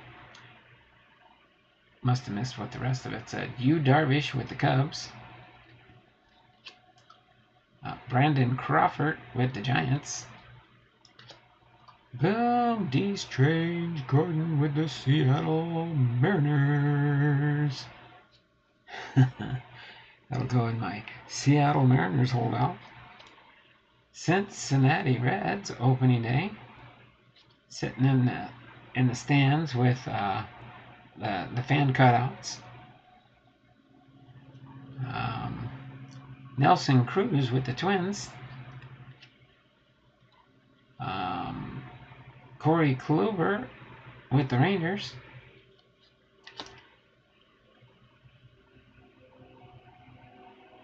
Oops, stop texting, please. Super Chat game of the day. Any auto out of a pack gets $5 Super Chat. Okay, I don't know if we'll get an auto in there. But we'll see. We'll see. Wahoo, stop texting. Oh, Wahoo was texting? Is he being mean again? Gary Sanchez with the Yankees. Yeah, it says look for an autograph and a relic. So I guess you could find an auto in one of these boxes, huh? In this type of box. Ooh, I think we got a blue foil here.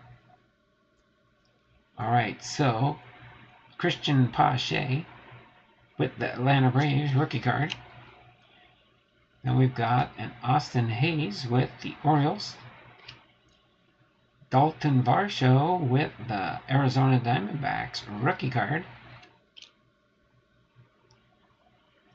And we got our first, is this short print? April 1st, 2021, April Fool's Day, opening day. But it's a Kyle Seager, so that's pretty cool. That goes to my Seattle Mariners outstanding opening day, Albert Pujols, 2010. Okay, move the Gold Cup down here and put this outstanding opening day right there for now. Okay, next we've got is Justin Verlander with the Houston Astros. And Starling Martay with the Miami Marlins. Okay. Pack number 8 out of the 11.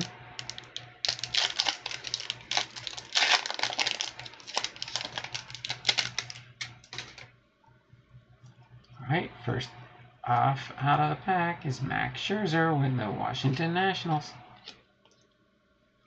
Christian Yelich with Milwaukee Brewers. Chadwick Trump, rookie card for the San Francisco Giants. Rookie card, sorry. Legends of Baseball, Ernie Banks. There we go. So we got 3 different Legends of Baseball Hall of Famers. Then we got Alec Bohm, opening day, Gold Cup card, rookie card. Oops. These rookies go over here. This is the rookie Gold Cups. We didn't have that many already. I think we had 1, didn't we? Oh, this is where I put the Gold Cup. Oh, I knew that.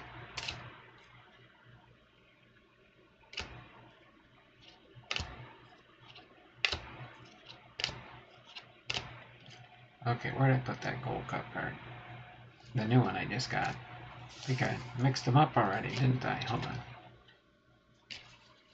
Hold on, let's see here. I got rookie, rookie, rookie, rookie, rookie, rookie, rookie, rookie, rookie. Future Star. Oh, this is the Future Stars. Thought I just had a second Gold Cup card. Didn't I? Are they... Oh, never mind. Never mind.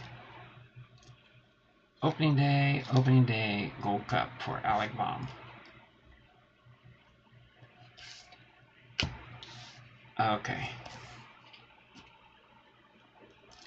Future Stars, Gold Cups, rookie cards. Marcus Semien with the A's and Raciel Iglesias.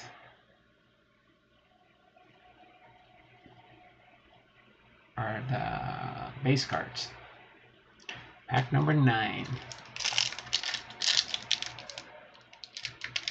So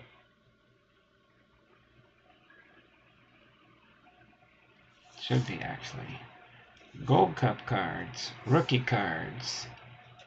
This is a rookie Gold Cup and Future Stars. Pack number 9. Okay. Where are we at here? I'm getting close to the 2-hour mark here. Daniel Johnson, rookie card.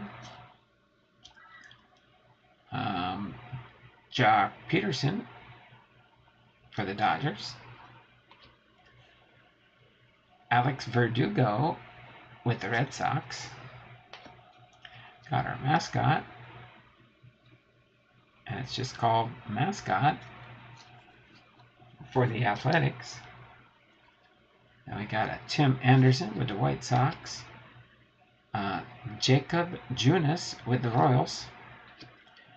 And Isaac Paredes, rookie card for the Tigers.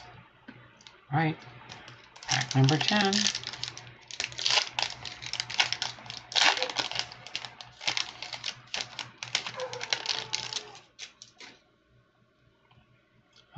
Ronald Acuna Jr. for the Atlanta Braves. David Dahl with the Rockies. Bo Bichette, Future Stars. Then we've got opening day, Chicago White Sox. So we got the Chicago Cubs. Now we got the Chicago White Sox. Joey Gallo with the Rangers. Got Giancarlo Stanton with the Yankees. and Alex Bregman with the Houston Astros. Last pack magic.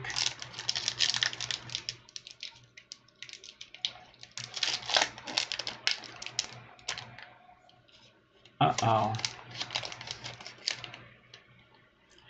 No.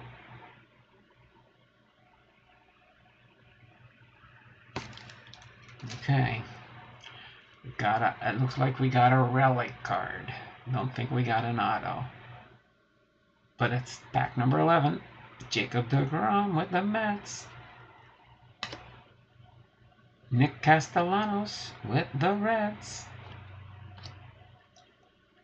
Humberto Mejia. Rookie card for the Diamondbacks. Alright. Then we've got outstanding opening day. Albert Pujols. Well, that's good. We got our Fairfield here for opening day. And Gary Sanchez. Game used memorabilia with the New York Yankees. That's pretty cool. Gary Sanchez with the New York Yankees. You have just received an opening day relic card from 2021 opening day baseball.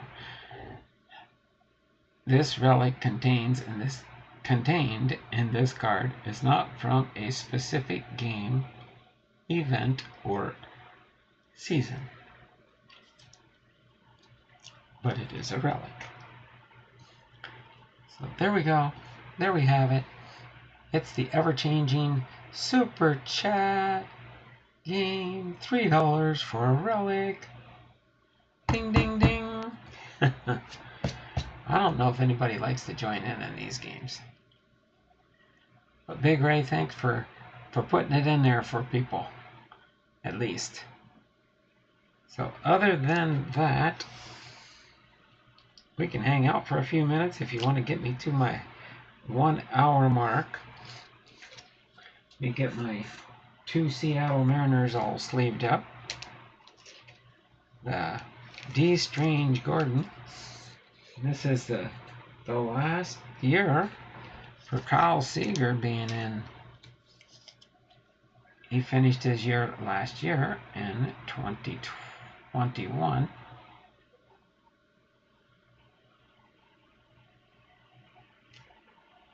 Or 2020 he finished, right? Yeah. Yeah, because they had him for opening day, but he did not. $3 Relic Friday Super Chat game. Like, thank you there, Big Ray. I'm going to put these here so you guys can see them. Wait, that don't count. $3 for Big Ray's Ball Cards and Auctions for a Super Chat entry. You'll get 2 entries for that one there, Big Ray. $1.99 equates to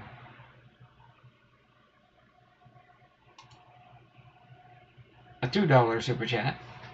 $3 Relic Friday.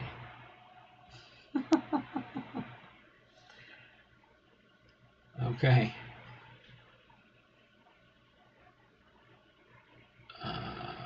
Monthly. Oh, and I saw, well, I already did the 3 bells. I didn't even read it right. But there's for the $1. Let me get you in here. I think that's going to get us up to 88. We've got less than a week to go to see if we can make it to 100. Less than a week to go to see if we can get to 100. This is going to put us at 88. There's one.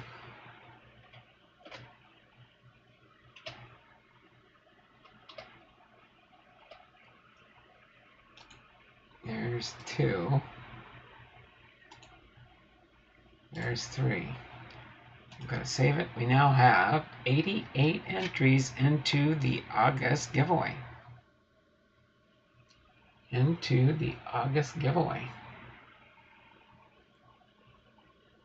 Okay, so we're getting closer. What do we got left? Next week we've got Tuesday and Wednesday. We got 2 days to get the Super Chat wheel up to 100 entries. And that'll put us at, right now we're at how many prizes? We're at 6 prizes. So if we get up to 100 entries, we'll have 7 prizes we'll give away on the wheel next Wednesday. Okay? Am I on that wheel of name? I don't believe so. Oh wait, yeah, I do have to put you in here. Because I got a family mail call package from you there, David.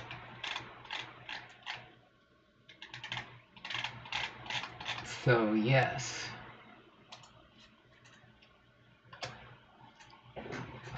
Let me get it in here.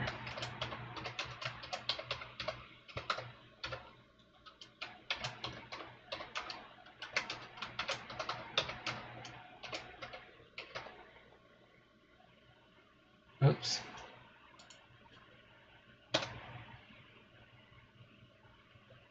Wow, your name's just 1 character less than Big Ray's ball cards and auctions.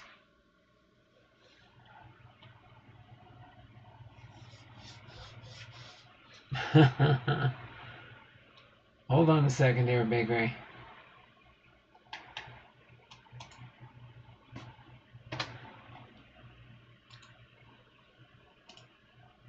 Oops.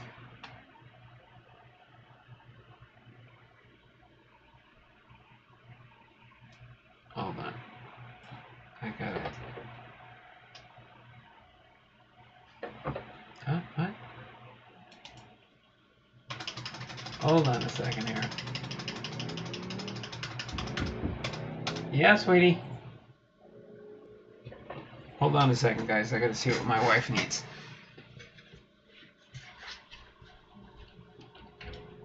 What time in the afternoon?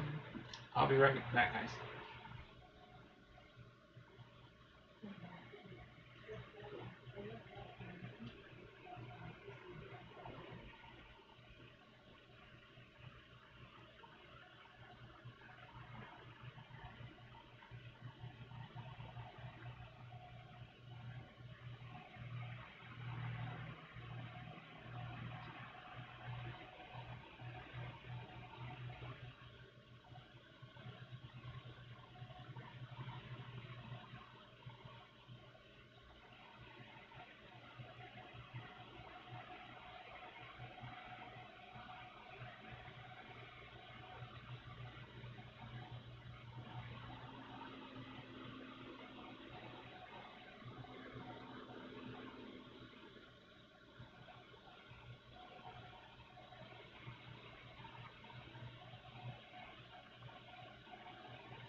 Okay, I am back.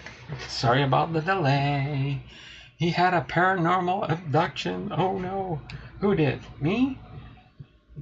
Did I have a paranormal abduction? I did not know about that. Let me get in the Fanatic card and CoinGuru's entries for sending me that.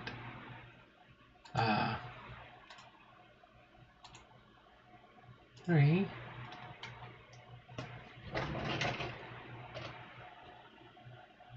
4,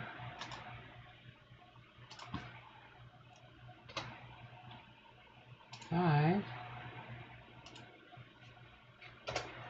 and then the 2 from, that's the other $2 super chat from Get Bipster on the wheel a couple times.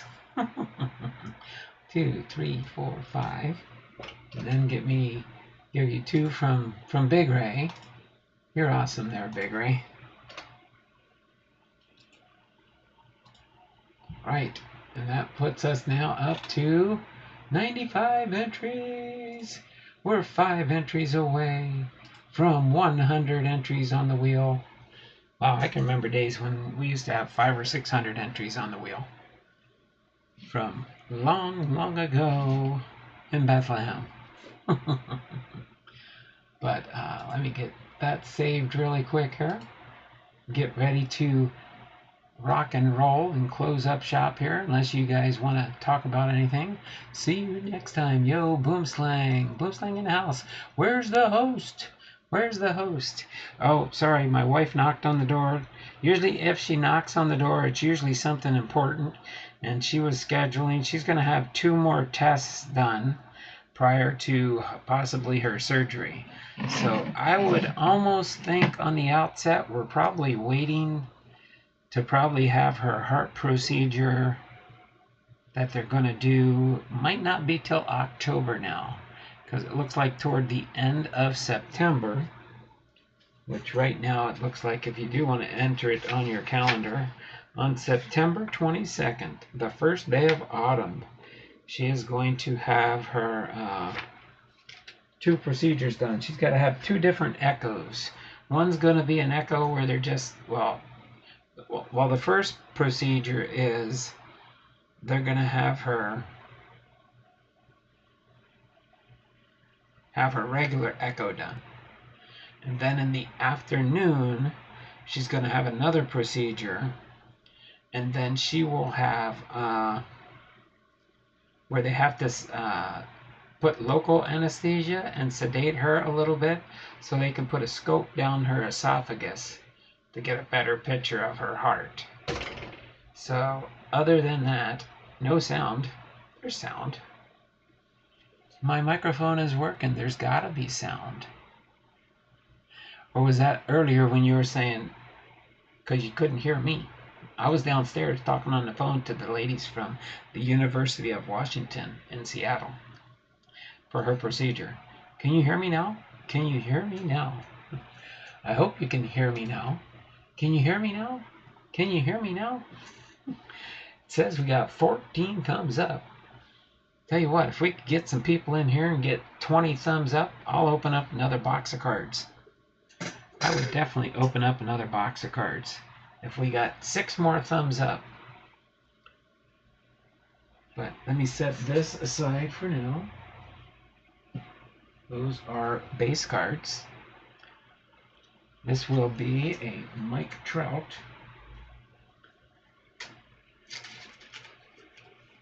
Okay. That'll be a Mike Trout. Gary Sanchez.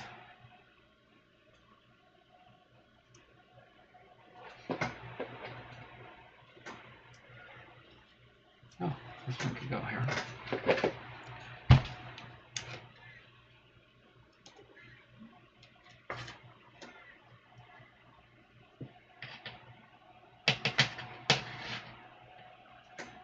Okay. Then we got the blue Kyle Seager. And it goes to my Seattle. These are my Hall of Famers. While we're waiting. No sound. Chat, chat, chat. No sound? It shows I still have sound. I didn't end the stream. The clock's still ticking.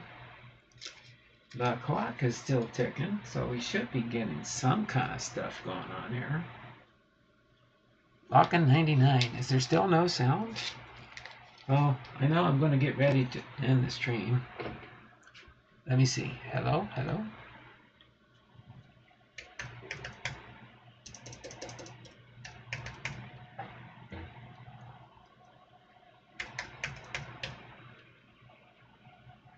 Oh, the chat's still working.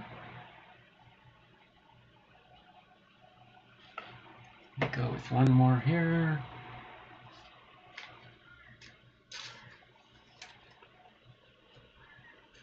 We got some opening days. We got some mascots.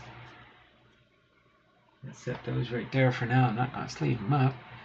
We got some opening day rookie cards.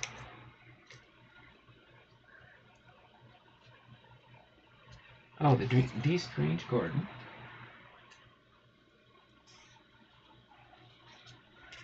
Where'd my Gold Cup cards go? Did I lose my Gold Cup cards again?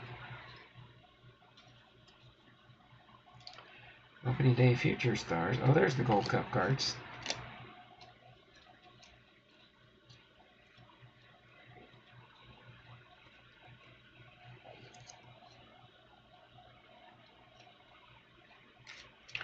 And the future stars, and these go here.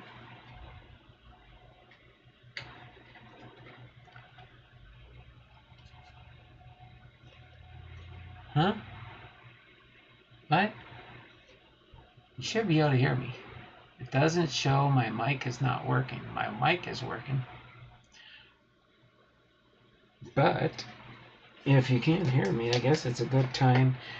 If you can't hear me, it must be time to sign off.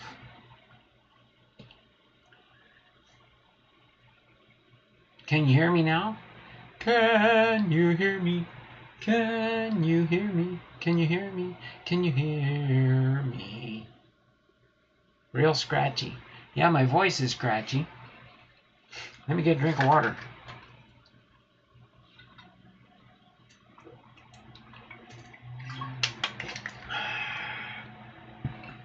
Can you hear me better now? Like a windstorm. Oh, I have a fan on here, but that I don't think it was affecting earlier, was it? Okay, those are base, those are rookies, gold cups, future stars, rainbows, foils, good things like that. Other than that, I can't think of anything else. You can't see me. What up, y'all? Jay Thompson's in the house. Come on, let's get you people just starting to pop in here. Give me some thumbs up. If we get 6 more thumbs up, I'll open another box of cards. I'm deaf. Speak louder. Sounds like a ceiling fan. Oh my word, really? Really? Really? Really? Really? How about now? Can you hear me now? Can you hear me now? I don't want to go too loud, but I can turn the volumes up a little bit here, I think. Can you hear me now? Can you hear me now? You want me to turn my fan off? I can, but I won't be able to stick around too long now. It's actually not that warm here today. There, I turned off the fan. Does that make any better sound now? Can you hear me now? Can you hear me? Can you hear me? I hear you. Maybe I know what I did. I moved the fan. It's probably blowing toward the microphone too much.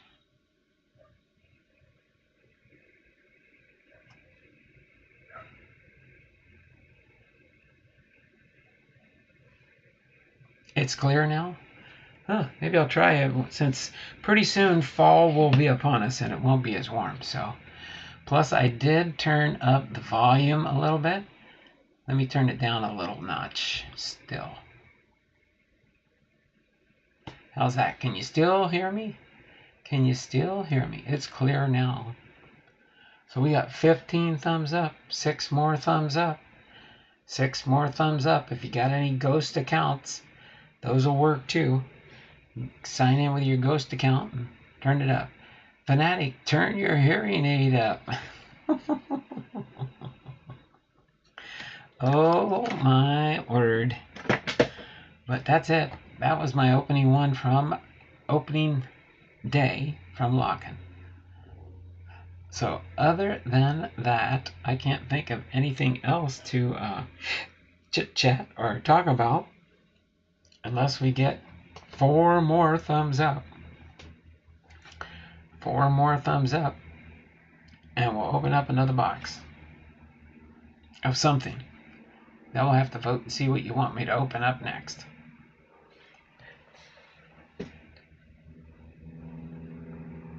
I do have 2022 Series 1 blaster boxes. I got 2021 Mosaic. And I'm going to save that other box that somebody sent me for something later. I am here now. Thumbs up, thumbs up, thumbs up for me. Got 16. Need 4 more thumbs up. We only got 6 people watching now. It's probably going to be difficult. We'll give it until 4:15. If we don't get it by 4:15, we'll have to. I need a big box. What do you mean? Like our Heath Dragon Gora says, I need a big box. Well, I do have a hobby box, but I'm going to wait on opening that hobby box.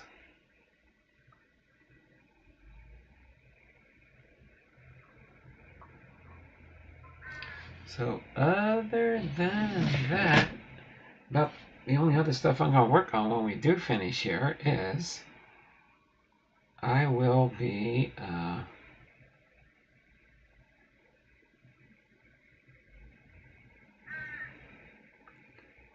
working on putting some cards up on eBay.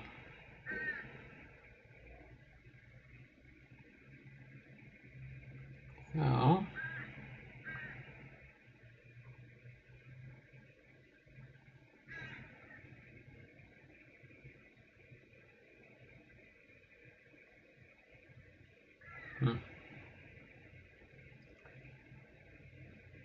open something. I'm bored. What do you want me to open?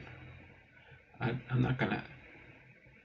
I could open up a pack of cards. I could open up a pack of cards. I need money. Can't buy. Well, I don't do that on my channel. I'm not. I don't.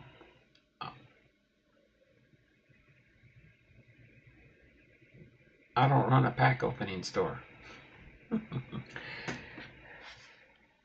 Everybody that's a regular in my channel knows what I do with my cards.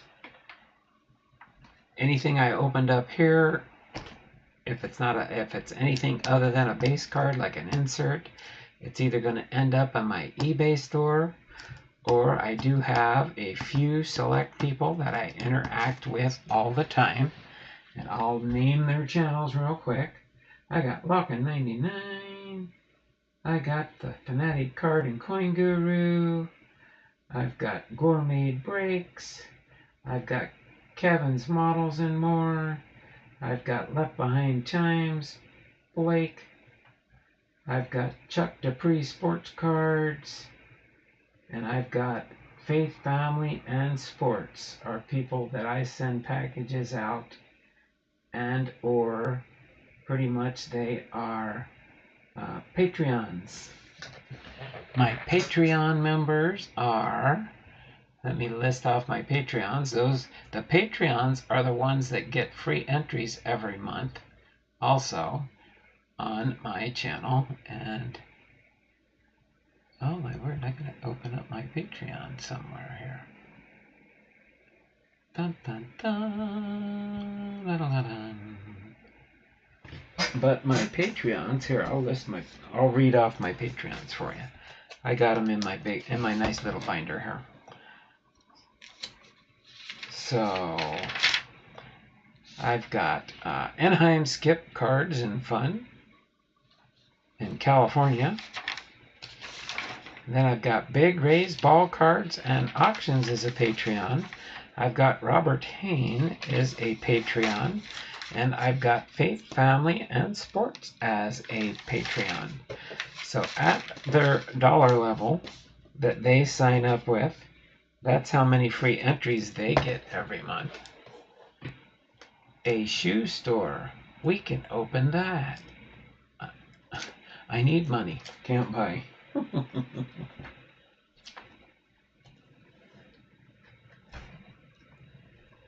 Okay. So that is pretty much where we stand. And we are past 4:15. We still have only 16 thumbs up. So I'm going to call it a wrap today. Hopefully you all have a great and wonderful weekend. We'll see you next Tuesday for our next edition of Take It Back Tuesday. And we'll see about the Take It Back Tuesday.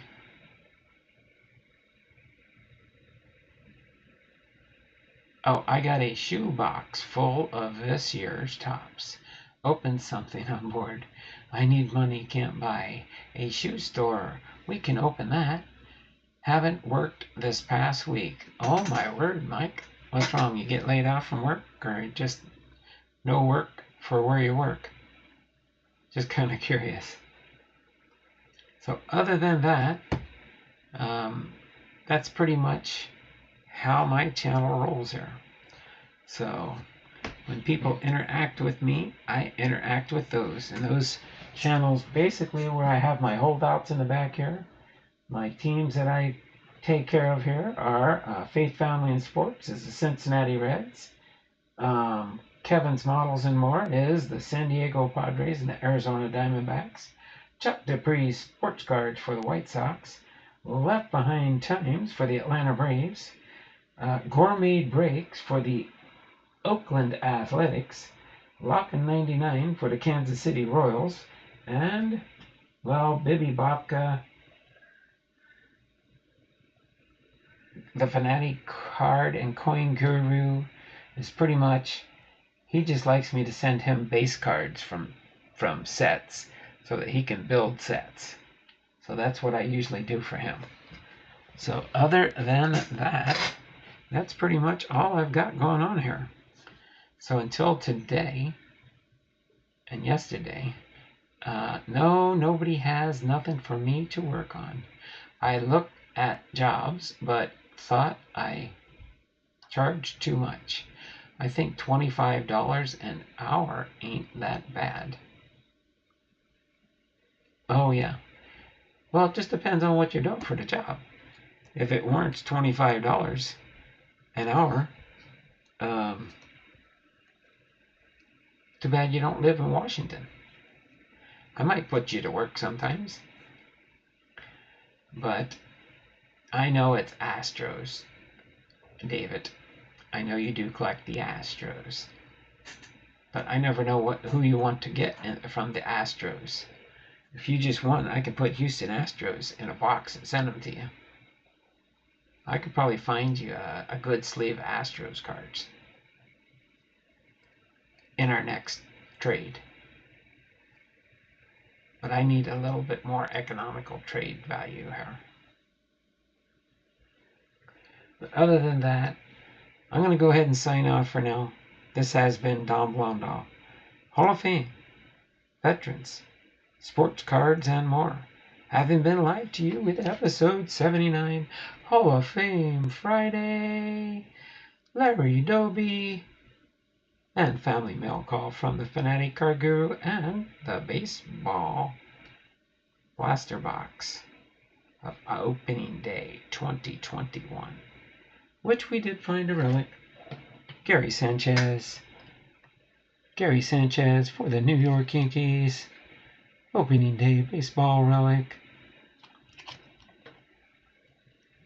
Coolness there. And other than that, you all take care. Have a wonderful and blessed day, as David says when he ends all his videos. It's not just words, but be blessed. We'll see y'all around the channels, okay? I will catch y'all later. Alright there, Mike Arhe, the Fanatic Card Guru, and everybody else that's hanging out in the channel. We'll see you around the channels, and we will catch you most likely on Faith, Family, and Sports next. I'm sure they're going live, and then I believe Ethan is doing a sale. So until then, y'all take care and have a wonderful and blessed day. Okay? Take care, and we'll see y'all